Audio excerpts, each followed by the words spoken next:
मुसलमान को।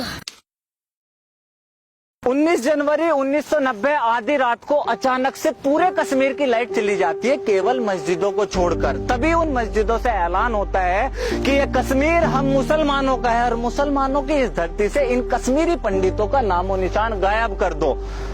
ठीक 2 दिन बाद पूरे कश्मीर से केवल 2 आवाजें आती हैं, गोलियों की, दूसरा बच्ची और औरतों की चीखों की। मुझे बहुत बुरा लगा जब मैंने आसिफा की कहानी सुनी थी। मुझे नींद नहीं आई। मैं पूरी रात ये सोचता रहा कि अपने इस गुस्से को अपने शब्दों में कैसे उतारूं। सुबह लोग सोकर नहीं उठे थे और 5 बजे सड़क पर मैं उस बच्चे के इंसाफ की वीडियो बना रहा था, लेकिन मुझे समझ नहीं आया कि पूरे कश्मीर में उन लाखों हिंदू कश्मीरी पंडितों की जो चीखें थी वो इस सेकुलर भारत को क्यों नहीं सुनाई थी। जिस तरह बाबरी मस्जिद को गिराया गया करोड़ों हिंदू की तरह, मुझे भी वो तरीका सही नहीं लगा। लेकिन जब कश्मीर में हजारों मंदिरों को तोड़कर उनकी दीवारों पे ये लिख दिया गया कि यहाँ एक बार पेशाब जरूर करें, हजारों मंदिरों पर सेकुलर भारत में सेकुलर सरकार के सामने किसी को कोई फर्क नहीं पड़ा।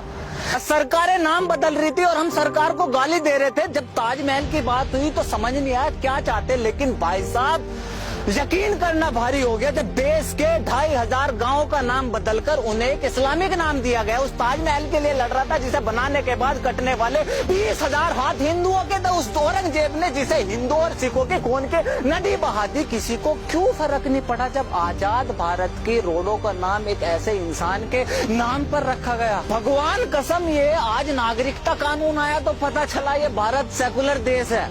मैं भूल गया था कि बंटवारे के टाइम 1947 में तो संविधान था ही नहीं।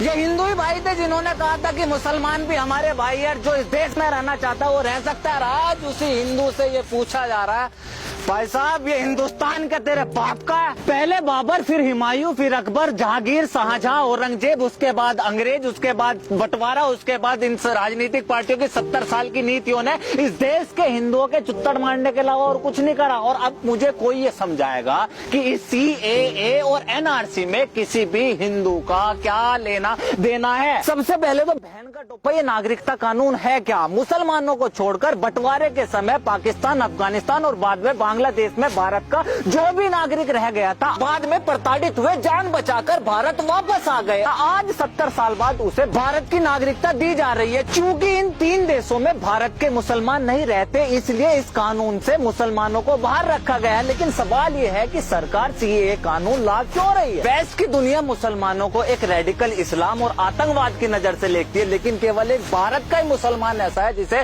तक तो क्या कोई उंगली नहीं उठा सकता। भारत का मुसलमान पूरी दुनिया के मुसलमानों के लिए एक मिसाल है। लेकिन 26/11 का हमला हुआ और सारी कहानी बदल गई। 26/11 के हमले में लेकिन भारत का नहीं, पुलवामा के हमले में था लेकिन भारत का नहीं, उरी और पठानकोट के हमले में मुसलमान था लेकिन भारत का नहीं। ऐसे बहुत से दंगे थे जिसमें हिंदू का नाम था लेकिन वो हिंदुस्तानी नहीं था। फिर कौन है ये लोग जो भारत में रहकर यहाँ के मुसलमानों को बदनाम कर रहे हैं? कौन है ये लोग जो हिंदू नाम रखकर हिंदुस्तानी न होकर फिर भी यहाँ दंगे मचा रहे हैं? ऐसे ही लोगों के लिए ये सरकार NRC ला रही है। जो भी भारत का नागरिक है, खास करके मुसलमान भाई जिसे इन जिन्ना और नेहरू की औलादों ने डराया हुआ है, आपको किसी को भी NRC से डरने की जरूरत नहीं है। इन कांग्रेसी और ओवैसी जैसे लोगों ने एक बात कह दी कि सरकार आपसे डॉक्यूमेंट मांगेगी जो आपके पास नहीं है और ये आपको देश से बाहर निकाल देंगे। इतना सुनते ही आप लोग सड़कों पर उतर आए। इस देश के एक भी मुसलमान, लिबरल, सेकुलर ने इस विपक्ष से ये नहीं पूछा कि ऐसा वो कौन सा डॉक्यूमेंट है जो हिंदुओं के पास है, आप मुसलमानों के नहीं है, क्योंकि NRC तो हिंदुओं पर भी लागू होगा। 70 साल तक इस सरकार ने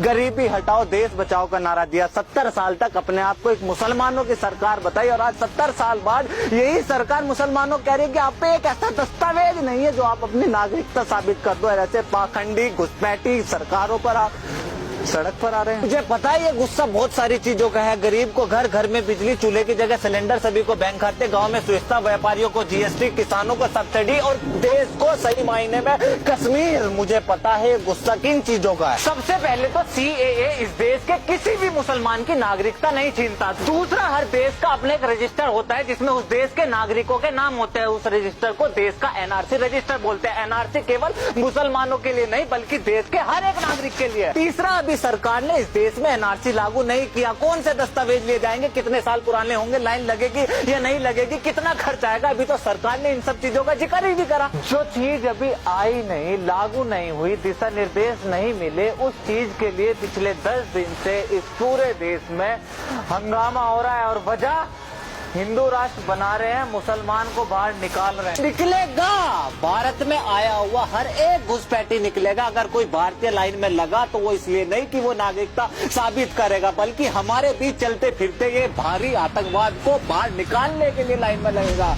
और लाइन में लगने का डर उसे होता है जो तारों के नीचे से आते हैं। मैं वो हिंदू हूँ जिसकी माँ संघ की आवाज पर उठती और अजान पर घर में रोशनी करती है। मैं वही हिंदू हूँ जिसे आप पूछ रहे थे कि हिंदुस्तान क्या तेरे बाप का है। This is Alok Kumar from talk. See you next video.